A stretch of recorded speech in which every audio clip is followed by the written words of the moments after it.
Apakah Anda percaya dengan adanya kehidupan setelah kematian?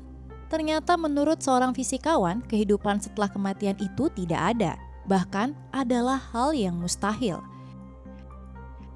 Sean Carroll, seorang ahli kosmologi dan profesor fisika di California Institute of Technology, meyakini bahwa kehidupan setelah kematian adalah ide yang tidak masuk akal setelah dirinya mempelajari hukum fisika secara ekstensif. Kepada Express, Carroll menjelaskan bahwa supaya ada kehidupan setelah kematian, kesadaran harus menjadi sesuatu yang sepenuhnya terpisah dari tubuh fisik, tapi nyatanya itu tidak terjadi.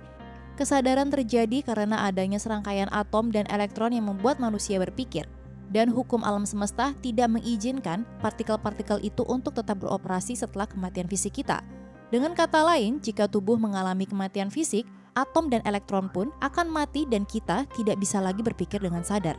Menurutnya, hukum fisika yang mendasari kehidupan sehari-hari telah sepenuhnya dipahami dan tidak ada cara untuk memungkinkan informasi yang tersimpan di otak kita untuk tetap bertahan setelah kita mati. Untuk membuktikan teorinya, Carroll merujuk pada sebuah teori yang disebut Quantum Field Theory atau QFT. Dalam tulisannya di situs Scientific American, ia menjelaskan bahwa kebanyakan orang berpikir tentang jiwa yang bertahan setelah kematian dengan gambaran semacam gumpalan energi roh yang melayang mengelilingi tubuh manusia.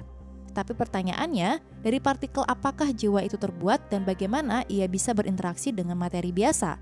Menurut Carroll, dalam QFT tidak mungkin ada kumpulan baru dari partikel roh atau kekuatan roh yang berinteraksi dengan atom biasa di otak manusia. Sebab teori itu meyakini bahwa ada satu bidang atau medan untuk setiap jenis partikel, yang berarti partikel roh tidak akan bisa bersatu di tempat yang sama dengan atom. Jika itu benar-benar hanya atom dan kekuatan lainnya yang telah diketahui, jelas tidak ada cara bagi jiwa untuk bertahan dari kematian, tulis Carroll. Ia berpendapat bahwa begitu teori ini bisa diterima oleh semua ilmuwan, mereka bisa lanjut ke pertanyaan yang jauh lebih menarik, yaitu bagaimana manusia dan kesadarannya benar-benar bekerja.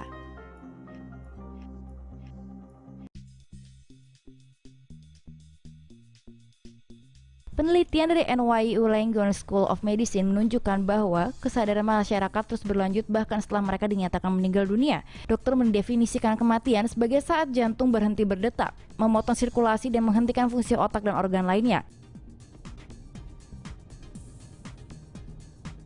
Para ilmuwan melihat pasien yang kritis tapi kemudian sembuh dan menemukan bahwa 39% melaporkan beberapa bentuk kesadaran saat mereka meninggal secara teknis, beberapa percakapan penuh teringat, dan melihat hal-hal yang terjadi di sekitar mereka. Rinciannya diverifikasi oleh kesadaran saat itu. Secara teoritis, ini bisa berarti orang yang baru saja meninggal sepenuhnya menyadari kondisi mereka, dan bahkan mungkin mendengar pengumuman kematian mereka sendiri.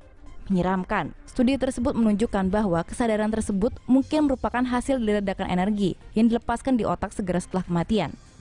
Temuan ini telah disuarakan dalam penelitian sebelumnya yang mengamati pola otak yang menunjuk pada keadaan darurat di 9 tikus yang mati secara klinis.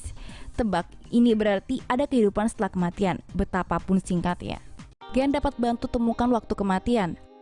Aktivitas gen pasca kematian mungkin suatu hari menjadi area baru bagi spesialis forensik untuk mengeksplorasi. Sebuah studi dari Spanyol telah menemukan bahwa aktivitas gen di tubuh mayat dapat menunjukkan waktu kematian. Ditemukan dalam aktivitas pasca kematian pada otak dan limpa menunjukkan sedikit perubahan. Namun, mereka juga menemukan fluktuasi postmortem di 600 gen otot. Penelitian dilakukan melalui algoritma yang meneliti sampel dari 399 orang. Program ini mencoba untuk memberitahukan waktu kematian bagi 129 orang. Dalam sampel darah ditemukan bahwa produksi DNA, respon kekebalan, dan metabolisme menurun 6 jam setelah kematian. Sebagian besar aktivitas gen ditemukan terjadi antara 7-14 jam setelah kehilangan nyawa. Jika dikembangkan lebih jauh, pendekatan penelitian ini bisa digunakan untuk melakukan investigasi kriminal.